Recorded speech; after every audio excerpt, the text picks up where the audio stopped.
السلام علیکم ورحمۃ اللہ وبرکاتہ۔ اگر کوئی بندہ مشکل، پریشانی، ٹینشن میں پھنس جائے، اسے سمجھنا ہے تو اس معاملے میں نے کیا کرنا ہے، تو پریشان نہیں ہونا، اس میں ٹینشن نہیں لینی۔ سب سے پہلے باوضو ہونا ہے۔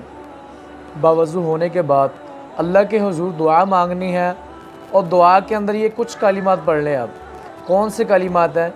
یہی کلمات اللہ کے نبی حضرت یونس علیہ السلام نے مچھلی کے پیٹ کے اندر پڑھے تو اللہ تبارک و تعالیٰ نے ان سے آزمائش کو دور کر دیا، ان سے پریشانی کو دور کر دیا۔ کون سے کلمات ہیں؟ آپ بھی یاد کر لیں۔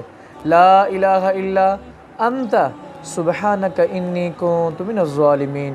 انشاءاللہ اس کلمات کو زیادہ سے زیادہ پڑھیں، اور پڑھنے کے دوران ہی انشاءاللہ اللہ تعالیٰ بیماری کو دور بھی کر دے گا، اور انشاءاللہ اللہ تعالیٰ آزمائش کو ختم بھی کر دے گا۔